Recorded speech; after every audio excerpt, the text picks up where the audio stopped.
Okay, good morning and welcome to Daf Yomi, Maseches Yevamos, Daf Yud number 17. We have an extraordinary share for you today. We're going to be starting a new parak, second parak of Yevamos, so it's almost like we're finished already, because the first parak is over. So once the first parak is over, it's like we're finished already. So tomorrow we learn Maseches Ksuvos. Joking. It only gets harder in Yevamos. No, it's actually a little easier. The first Mishnah is very difficult in Yevamos. Starting a new parak, and we'll be talking about one of the main things we'll be talking about. First thing we'll be talking about is one of the things discussed in the first Mishnah of the Masechta, one of the 15 arayos. The 14th case is the Eishes Echav Shalaya Ba'olamo. This is going to be the subject of the first Mishnah over here. We're going to learn that Yibum only applies if you were a contemporary with your brother who died and left over Yevama. If you're not a contemporary, you were born. Some families have this. Some here in Eretz Yisrael, the mother, they get married at 19, 20. They have their first kid at 20 years old. And they have another kid, another son, his first son when they're 20, the second son when they're 42. So technically, the first son could be married already and not have any children, and then die when the mother is 41 and then 42 she has a son.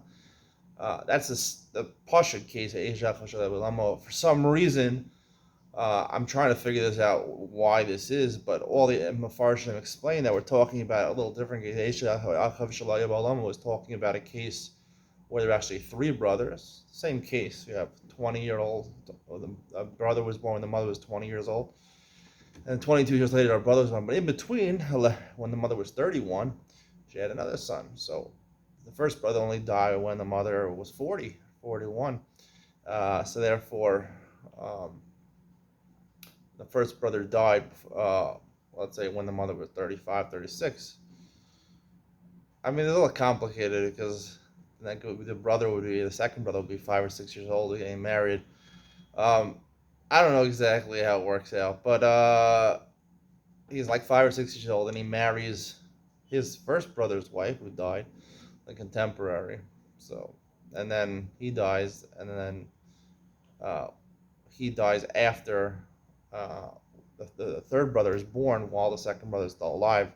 And then the second brother dies, and now the third brother wants to marry the original wife of Reuven, the first brother, who was born when he was 20. That's the standard case of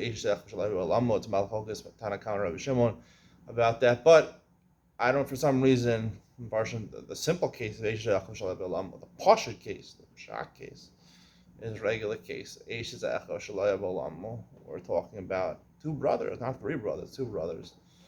And one was married, didn't have any kids, and then he died, leaving Yevama. And then another brother was born when the mother was older. We'll get into that, why that is. That's something I really want to focus on. And in Yevamos Ben Sion today, we're going to discuss something related to that that's going to help us bring us closer to the answer to that question. But it's going to answer a different question, which is another thing in Yibum is an obligation of Yibum only with paternal brothers. If you just share a mother with your brother, you only brothers because you share the same mother, but you don't share the same father, there will be no mitzvah of Yibum. That we'll get into. That will be the subject of Yevamos Ben Sion today. It's really a great chiddush. It answers a stira and Rashi. You really don't want to miss that. You don't want to miss that, okay? Even if you have no time today, and you're so busy at work, or you're so busy learning, whatever, cancel all your plans, quit your job, just listen to this Yevamos Ben Sion. It's worth it. All right, let's get started. Yud Zayin Aleph at the top. The Gemara says, Ki Amri say the fourth line, last word, fourth line. Ki Amri say the Shmuel. Yesterday we were talking about Mamzerim. We're talking about a case of someone who marries in a place of the 10 tribes, Syria, Iraq, and Iran, where the 10 tribes were. So it's a kavua, so therefore you have to be choshesh for kiddushin, because they're concerned someone's makadesh is Jewish. When it says, "Can we say the Shmuel?" When Rabbi Yehuda says, "Someone Shmuel, I'm like bincha bam in Israel is called bincha." You don't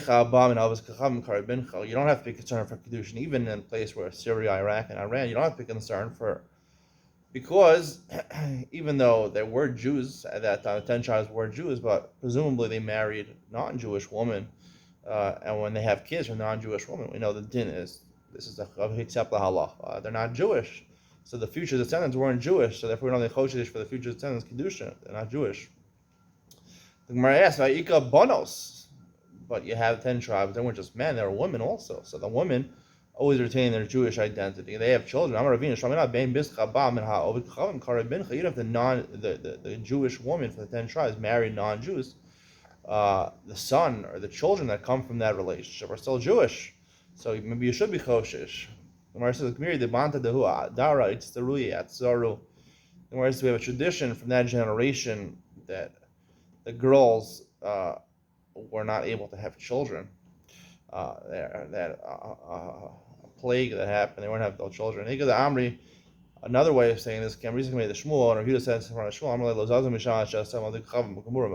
we don't have a concern for the 10 tribes, their Kedushin, is because, for some reason, we have to discuss this some other time, Chazal at that time, maybe the only time, were able to remove the Jewish status. Normally, once you're a Jew, you're always a Jew. At that time, when they made them, when the 10 tribes got merged among the nations, by King Ashur, by the king of Ashur. So we transferred they're not called Jews anymore. Made them Goyim. They committed treachery against Hashem. Banim Zarim, foreigners, they're not Jewish. Yasser of Yosef, Achori Rav Kahana.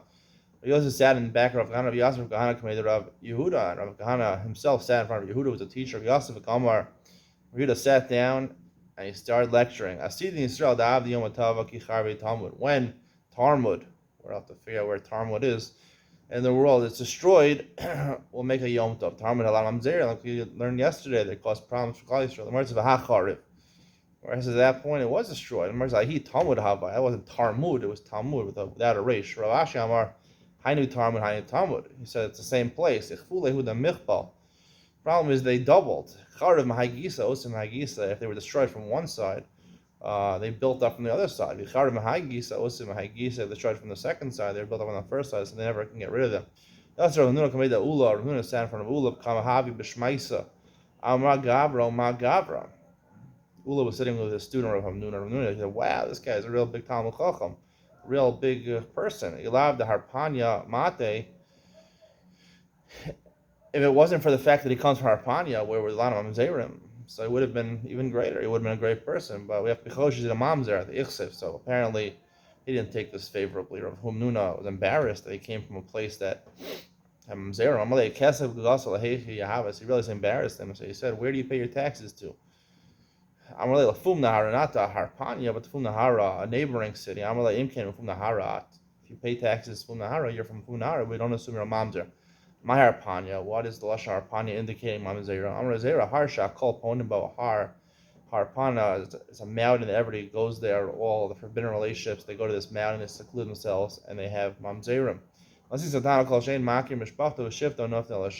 Bryce is a little different shot, and he doesn't know who his family from. He has a chash of Mamzerim in his family. He goes to that place, Harpanya, because Mamzer is not allowed to marry other people. Has good lineage, so he'll just marry other people that have spotty lineage. This place, Harpanya, is deeper than Sheol, from Gehenim. Hashem says from Sheol, from Gehenim, Hashem will redeem them. But their psul, their mamzerus, there's no way to fixing that. Where it says psuli de Harpanya mishum psuli de Mishon. The mamzerim from Harpanya came because of mamzerim from a neighboring place. Mishon came to them. They mixed with them. They created more mamzerim. Psuli the Mishon, mishum psuli the Talmud. Mishon was cause of, like we said, Talmud was a big place of mamzerim. Psuli the Talmud, mishum avdi Shlomo. And Psuli the Talmud originated from the Avodim of Shlomo, or Avodim Knainim, and we're assuming according to Manda Amr, the Avodim Knainim, Baba Israel makes it a mamzer. Behind the Damri Inshi Kaba Rabba Bakaba Zuta. Megander Azil. It's like a snowball effect. You have a small ball, a small package. It becomes a big package. Azil, Megander Azil, the Shol ends up rolling into Shol, a big package. And we Shol the Talmud. Actually, it starts in Shol. Gehenim. Gehenim is, I guess, when you commit the Avera, the adultery, starting Mamzeros. Mishol the Talmud, then the Mamzering get mixed in the Talmud. The Talmud, the Misham Harpanya. Eventually, it rolls into a big ball Harpanya that's full of Mamzerim because it came from so many places of Mamzerus. It's a great way to end the first parak. Don't be a Mamzer. Avoid. I mean, you don't have a choice if you're a Mamzer or not. It was your parents' mistake, but it's tough to be a Mamzer. So I don't know what to say. I don't really know anyone who mamzerim. I think it's probably hush topics. I don't know how many people are actually mamzerim. I don't know how many people in this community are mamzerim. The halacha is you're a mamzer. You have to marry mamzeros. You can't marry Israel. It's an Isser minat Torah. Okay, let's start the next parak. We ended up on a positive note there. Hadran Allah Chamisha Esrei Nashim. We finally finished the first parak of Yevamos. That is a big accomplishment in of itself. Yevamos is maybe the most difficult Masechta in Shas. You finish one out of, I don't know how many prakim there, it's like 16 prakim. So 1/16 of the way there. Keep it going. All right, next Mishnah. Next parak. What's the case, the 14th case in our first Mishnah?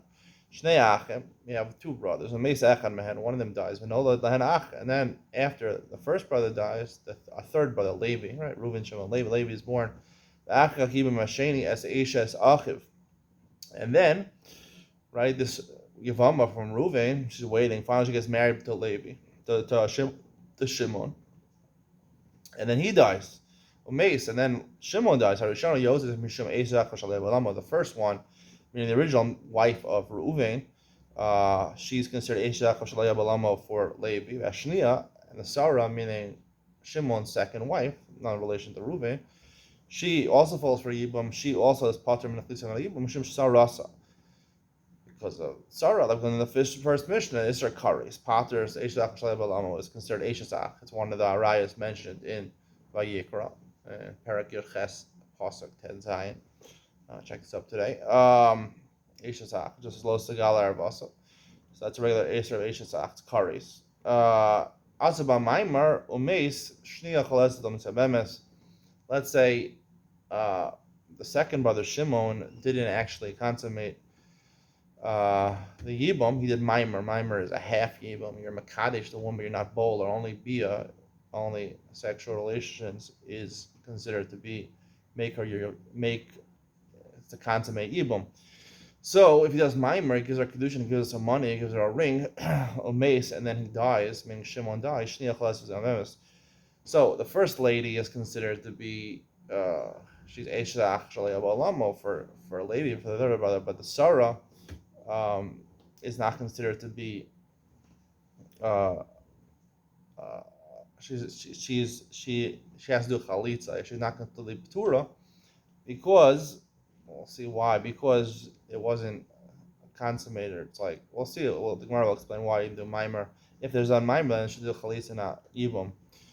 Whereas I'm a Rav Nachman, Mandatani Rishon Lemishtabish, Mandatani Shniel Lemishtabish. It says in the Mishnah, the beginning of the Mishnah, it says, Umeis Harishona Yotes Mishamesh.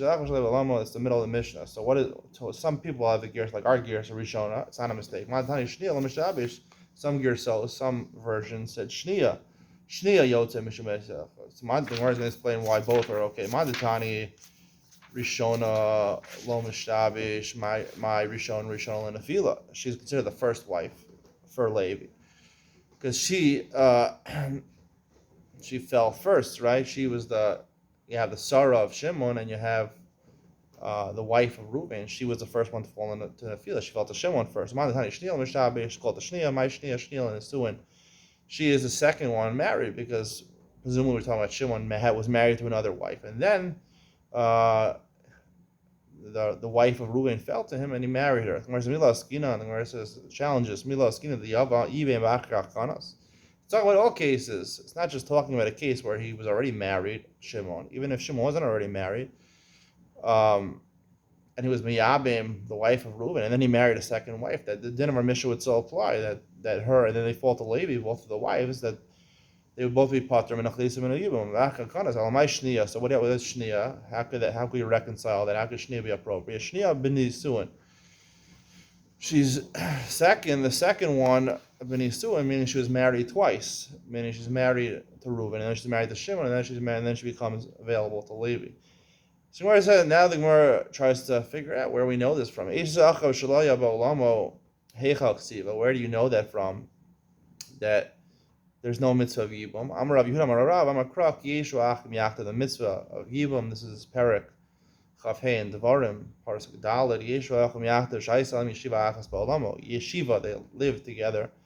It's presumably coming from the word Yachta, of the pshat of the word Yachta. Yachta means together. They live together. If one brother was born after the first died, they're not really, I mean, they're brothers technically. I mean, are they really brothers? We'll have to get into that. Are they really considered brothers? If you had a brother who lived and then died before you were born, are you really brothers? Were you ever brothers? I mean, maybe yes, maybe no. But the pshat is coming from the word yachdav. They live together. They don't live together. Yachdav. So now the Gemara darshan yachdav miyuchadim menachala. Now the question, obviously, over here we're going to deal with it in Yonah ben Sion in further depth is that it's really the same word yachdav we just already used to say that you have to live together. So now the word Yachdav miyuchad v'nachla, it's a different word. Yachdav miyachad is one word together, and yichud, it sounds like Yachdav. Yichud, a drasha. A drasha is an exegesis. It's considered to be not exactly the literal explanation of the pasuk. It's just a drush.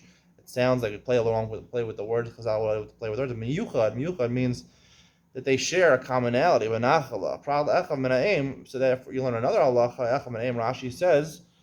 They're miyuchad to each other. They're special to each other. Yichud, they have a special relationship to each other because they inherit each other. Brothers, we don't inherit each other. Brothers can inherit each other. They're not the first to inherit, meaning the children are the first. The banim, the sons inherit the parents first. But if there's no sons, then I think the brothers are second. They're second, so they share a relationship. Miyuchadim b'nachla. Pral echav minaim. Meaning, if you have brothers that share a mother, right? So they don't inherit each other. The Maseches Baba Basra says the only time where you have Yerusha that brothers inherit each other is when they share a father. If they share a mother, also it wouldn't be a problem. They have to at least share a father. Rabba Amar, so that was Rav Yehuda. Rabba Amar Achim and Av Yalif. He says you don't learn it out from Miyuchadim and Ach. You learn it somewhere else. Yalif Achva b'nei Yaakov. We learn in Gzera Shava. It says Achva. It's the word Achim by b'nei Yaakov. Sons of Yaakov. Malahalim min Av lo min Eim. Avkam min Av lo min Eim. We're going to see when they went out to Mitzrayim, they called b'nei Yaakov Achim. So just like over there, right? He had 12 sons. Now they all didn't have the same mother. They had the same father. Yaakov was the father of all of them, but they had 4 different mothers. They're still called Achim. So therefore we see it's mina Av. Avkan mina Av. So here also in your Yibum, it's mina Av lo min Eim. Why are you making Zera Shava from Yibum to Bnei Yaakov? Learn it out from the Arayas. Arayas you consider to be brothers, even if you share a mother. Right? The forbidden relationships, your brother's wife, even if you share a mother, she's called Eishazach. It's more similar. It says the word Achim in both places. Achecha is the word used by Arayas. So therefore, it's better to learn from this. Which is my nafkamina. What's the difference? How it says it? Hatana dbeir Ishmael b'shava going above going. Zui shiva zui bia. The Gemara Darshan is a weird kalva, weird gzera shava. The Gemara says I think in Masechus Makos, other places. It says when the Kohen comes to the house to check saras in the house, it says uba when he comes in. At a different time, it says v'shava when he returns. It also means he returns a second time to come in. It means the same thing as coming into the house, but we learn one din from the other din. Like Ba Kohen, I guess, is the first time. Shava Kohen, the second time comes to the house to re-examine the house. So whatever halachas apply in the first case, apply in the second case also, because it's talking about the same thing. It's not coming into the house, even though the words are not different. So what does it matter that the word Achim and Achecha are not the same, even if Shava, 2 different words, because they Gzera Shava, certainly Achim and Achecha. Whereas it says, there, Shava Kohen and Ba Kohen, there's nothing else, there's no other way of making Zera Shava. When you have similar words, and you learn from the closest thing. So Achim from Achim and Achim from Achecha. Why don't you learn from Lot? Tichsiv kanashim achim anachnu. It says achim by Lot. So therefore, achim should be maybe your nephew, and nothing to do, meaning a nephew should perform yibum and not a paternal brother. And what does it have to do with paternal brother? Maybe your nephew. Lo was the nephew of Avram. So the Gemara says, it's more reasonable to learn from Yaakov mishum de mifni, because the word there, achim, is extra. Whenever the word is extra, it's easier to learn Gzera Shav.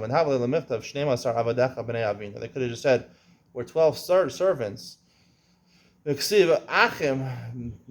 son of our father, and they added the word achim, brothers. It's an extra word. So therefore, the reason the Torah wrote an extra word is to tell you a drasha, used after the drasha, not from Lot. So now the Gemara says, now, seemingly, the Gemara just darshan, according to Rabba, we darshan this whole din that you share a father, even was only for paternal brothers, not maternal brothers, from Gzera Shava, achim.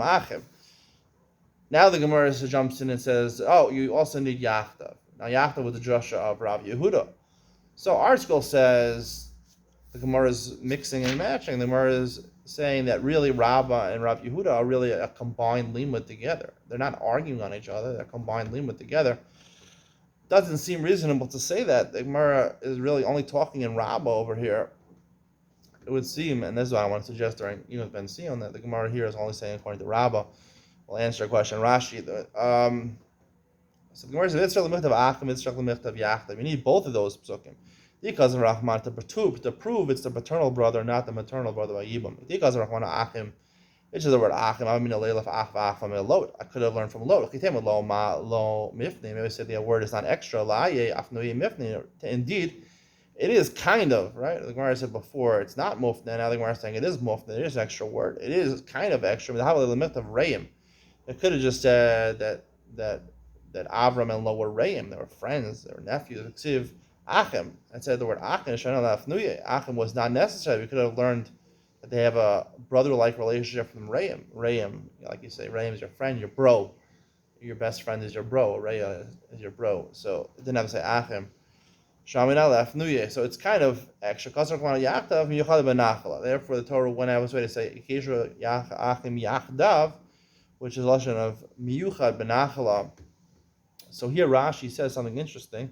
Rashi says miyuchad benachala shechol kenachala achas lafuki lo she'en chol kenachala achas. He says this is seemingly miyuchadim, seemingly special, but the way Rashi is learning is actually the word yachdav means together. There's two ways of learning: together or special relationship.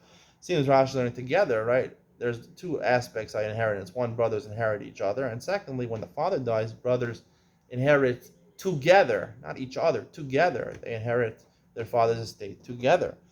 That's why it says Yachtav. Rashi switches Pshat Michadav and Nachla over here. Because Rahman Yachtav, we just said Yachtav, I mean Miyachti Ba'abo B'ima.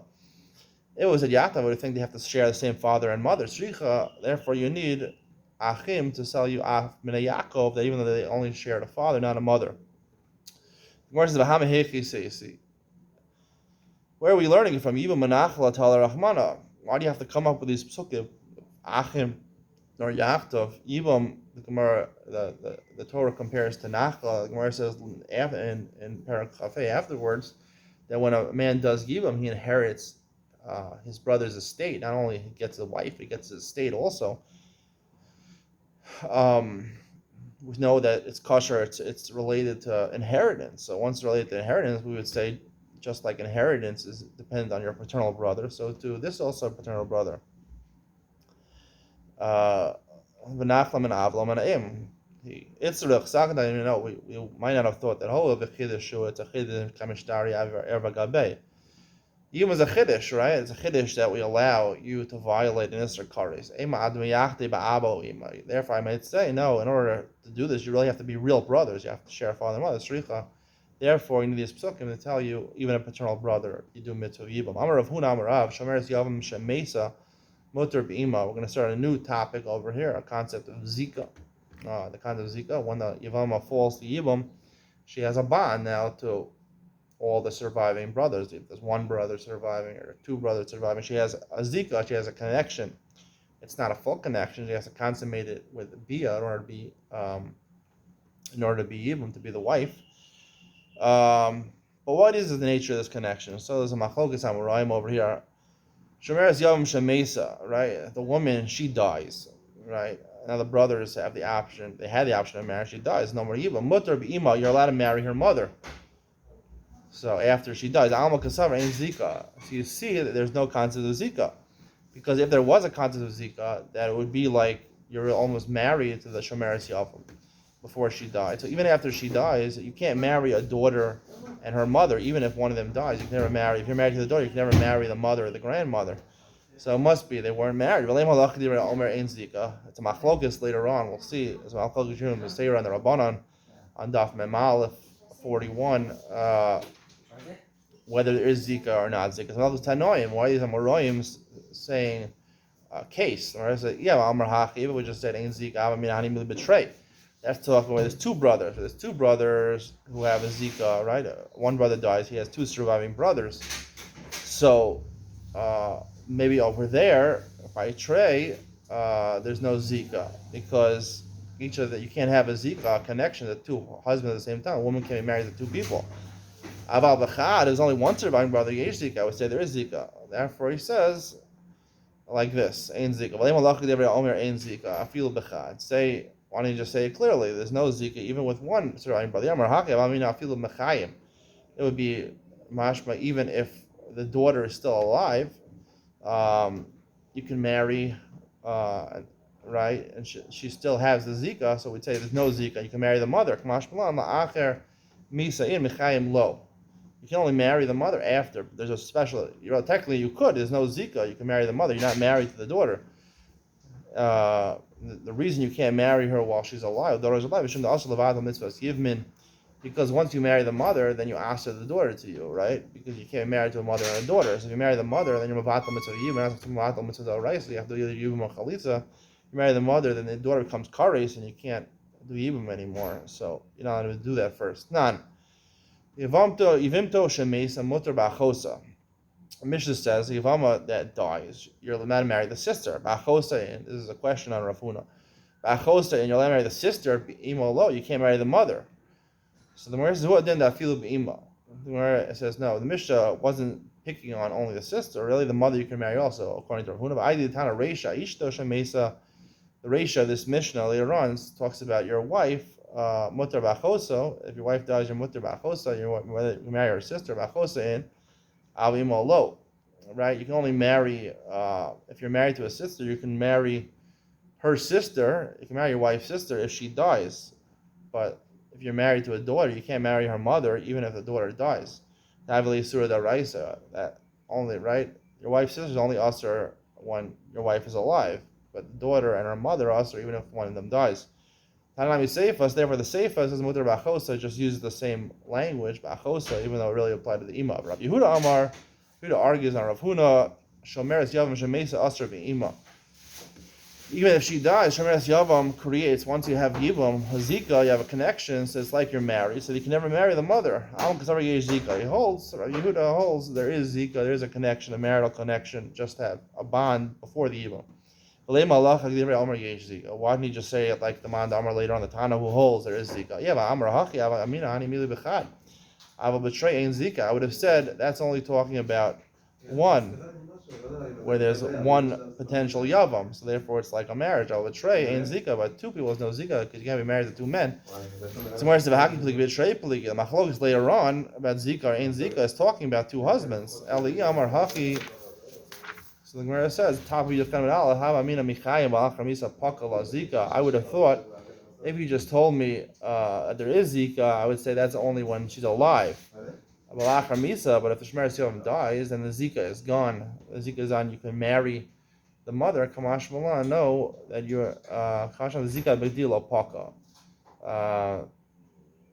Even after the daughter dies, the Zika doesn't retroactively go away. Don't we say there was no connection between them? No, she would consider Shomeres Yavam, consider have connection to you, and you can never marry the mother. You can't marry mother and daughter. That's a share for today. I hope you enjoyed. Please subscribe. Please like. Please comment below. I know you enjoyed it. It was a great share, and you're gonna love it. You're gonna see I'm coming out right. now.